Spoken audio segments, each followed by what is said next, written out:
My name is Malum Victa.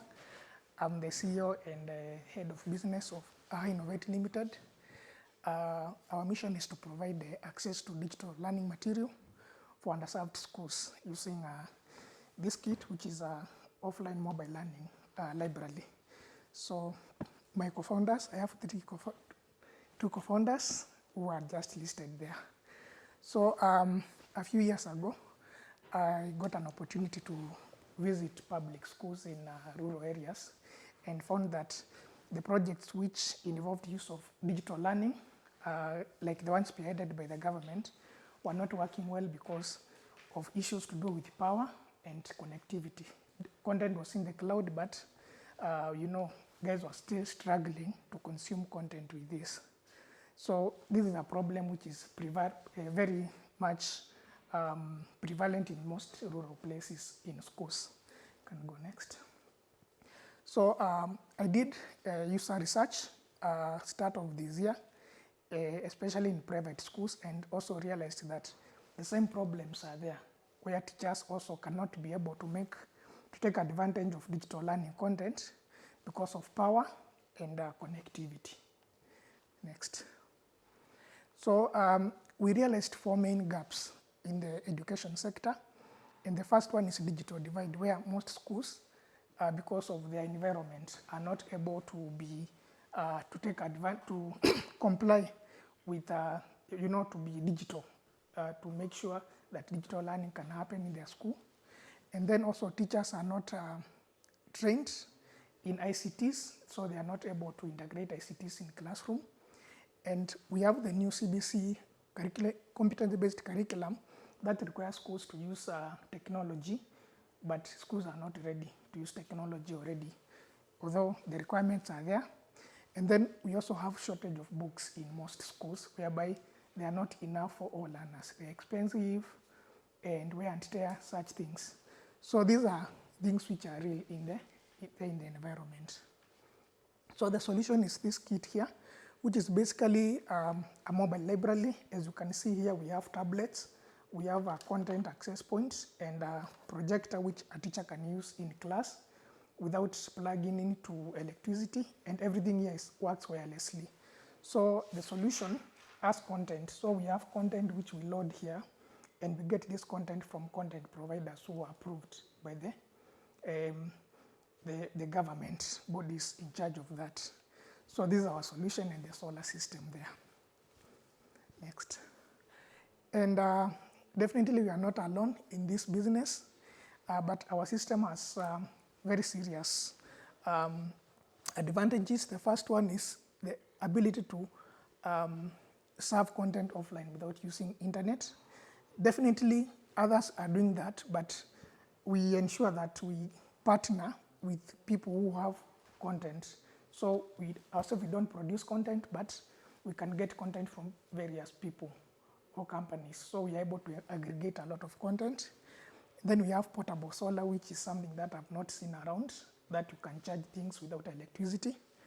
Then we can charge multiple devices at the same time, like this one, with solar energy. And we have our antenna, this one here. It's powerful that we can connect around 50 tablets at the same time, and classes are big. So if you have something small, like 10 users, then guys get things slow in the class, which is bad. And then portability. I've been carrying this thing, and well, maybe I'm strong, but even most people can carry it around. You don't need a big dedicated room to have everything there. So you can just carry it from one place to another. And we have a smart projector, which is here. It's an innovation in itself because it's wireless. It can project even from your phone, and it's clear. And doesn't need a lot of training because it's Android. So teachers really like it in class. So, there's a good market opportunity in Kenya, and already there are 32,000 schools, primary schools in Kenya, and around 10,000 of these are private schools. So the reason we are targeting private schools is because they are the ones who are able to pay. Public schools have issues with paying, vendors. And we estimated that maybe half of these schools are the ones that we are able to target because maybe they are in places without power, or they're in marginalized. They need us. They don't already have digital learning equipment. So it's a huge market that is available, and this already we estimate to have like $1.3 million in revenue per year if we target just 5,000 schools. Okay. Next. So our value chain is basically we have a fabrication workshop in Kenya, and we get some of like tablets from China we import. We do fabrication and then we supply schools who are our main customers, and they're able to liaise with parents and learners. And also we partner with content providers to equip our. So we are charging $1.5 per learner per month. And for us, with this revenue model, we can be able to make a profit, revenue of around $1,000, and then our profit will be around $1,500, then 1,000 will be our profit per month, and we're able to break even possibly within a year of that investment. Yeah.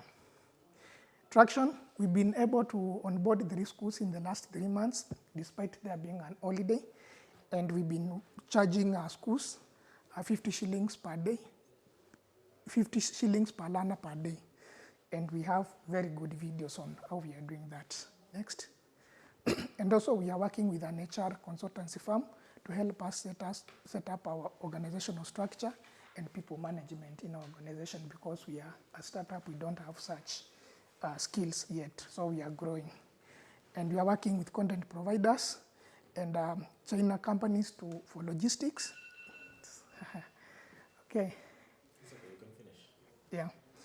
And so these are people who are helping us to move in this journey, because we need partners. And most importantly, we have a good team here. Myself, Titus, who is in charge of technology.